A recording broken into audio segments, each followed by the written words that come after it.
All like I was saying, na part 1. Now, mgbe ha ngiri burial Ibari Ogwa. Abia Ozia meeting. Unu ga home the meeting akporo.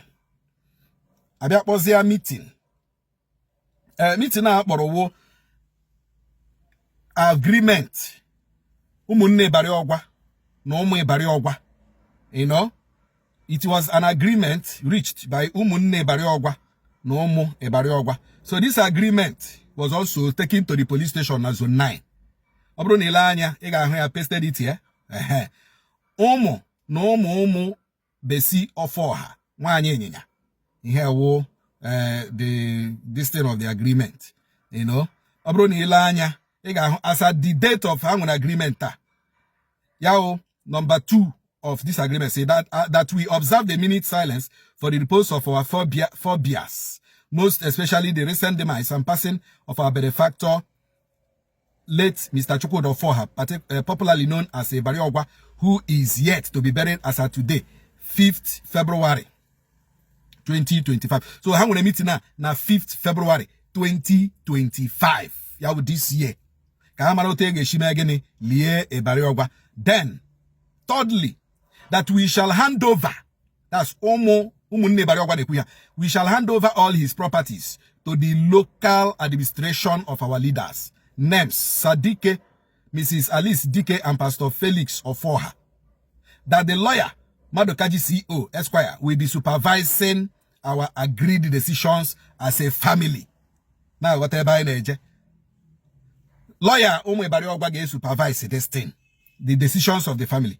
And these are the decisions. Let me come happy you again at the decision. Now, Ageli Ibari Ogwa. Okay, let me read this.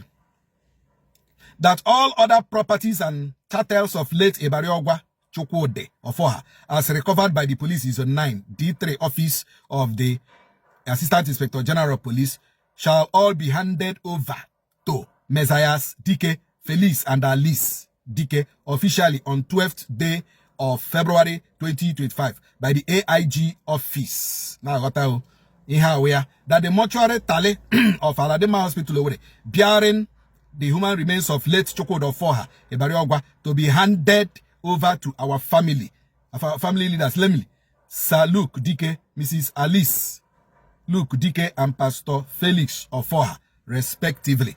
Now, this was their agreement that was reached. This was the agreement that was reached. Now, this agreement was saying that now I get the document and the family leaders naka. Now what are they buying? The family leaders naka. Everything, document, document,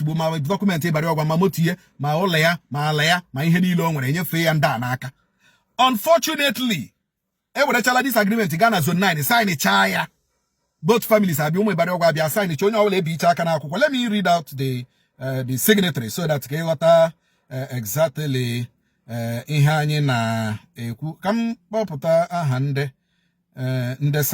so that you will understand what we are saying here. Okay, signed Ngozi Oforha Ahamba. Yawo nwanne Ibari Ogwa. Emeka Oforha Ahamba. Yawo opara nne Ibari Ogwa. Clinton Oforha Ahamba. Yawo opara Ibari Ogwa. Sandra Oforha Ahamba. Yawo nwunye Ibari Ogwa. Here when they signed this agreement. The agreement wo buru document Ibari Ogwa niile. Ma akwụkwọ ala, ma akwụkwọ ụlọ, ma akwụkwọ nta, ma akwụkwọ imo, bige ndị anyị kpọpụtara aha ha anyị goshiri ebe a now. That was the agreement. Eje Zone 9 sign ya.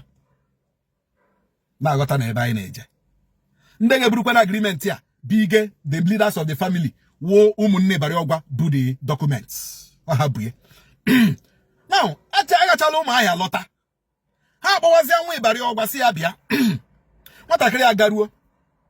Ha say that he should bring that tally elichazi ampia and hand over the documents in aka.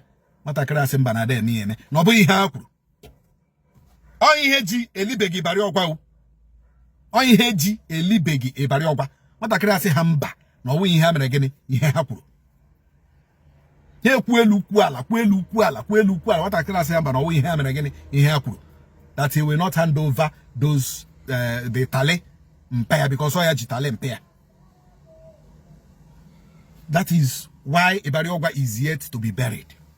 Why is the brothers and sisters of Ibariogwa reluctant in handing over the documents and the properties of Ibariogwa to Ndeha Hopota, Jukwaka Hopota? Why is it difficult for them? Now, I had an interview with that young man, and I will play it here so that you will understand exactly what we are saying. Can I know you? Yeah, my name is Clinton Chukwudi of the son of Mr. Chukwudi of Ibariogwa village. Okay, all this while people have been waiting to hear the latest, and that is why our organization, the foundation, meant for the weak and for the poor and for the downtrodden, we are interested in this matter. So, from where we stopped, or from what people had the last time, we want to know what is the latest about the death and, of course, the burial of your father, late Ibariogwa. Yes, I would love to bury my father, but what is keeping us waiting is that my aunties and uncle, they don't want to release my daddy's belongings, the documents. They don't want us to go back to my father's house. They don't want us to, they just want us to leave us over in a place where there's no light, no water, nothing. They don't care if we are eating. Since from July till now, they don't care if they don't. July of which year? July last year. 2024. 2024, yes. So where did they get people? They killed us in Umugoma, Imo House. What happened to your father's house? I don't know. They just want my father to ask us that let us go back to the rented apartments, that we should, all of us and my mom, we should stay there for the mentor until he comes back. Okay. So it's okay. Let us, my sister said maybe it's going to what that said. It's okay, we agreed. We're now moving over there. Now, what documents are you talking about? Can you mention those documents that they are holding? Okay, the documents of the house, the documents of my daddy's business premises, the cars, everything. Even the village house, the documents too. Okay. What he have used to buy so many things, all the documents. That the ones your father have plots of land before he died. Yes. Okay. And they are also holding the documents. Yes. And you are saying that the documents are in possession of your uncle. My uncle and aunties. Yes. Okay. And now, what do you want? First, I want them to release what belongs to my dad to give to us. And second, I also want justice for my dad because it's been a while, like since 8 months. I don't want to go far, but it's still bothering me. I don't want to just go that far. They kept this from us, abandoned us, did like nothing happened, just as if we are nothing, they will not think. Una anolaya, site n'ọnụ nwa Ibariogwa that ha chọrọ ka o were tali nye ha, mana ọ sị ha na ọ gaghị enye ha tali until ha were document mpaya nye ndị ahụ, nwere ndị ha kwesịrị, ndị ha kwuru na a ga-enye ha nye ya those people before you release the tally.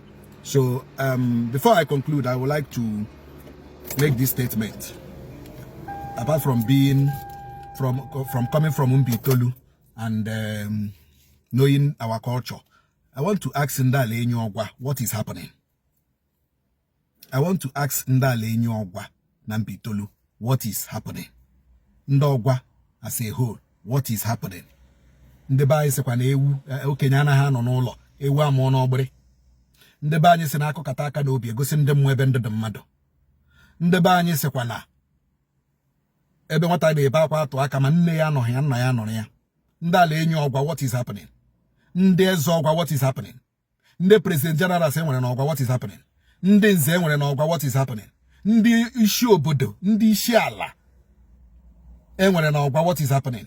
Ndị omenala enwere n'ọgwa what is happening?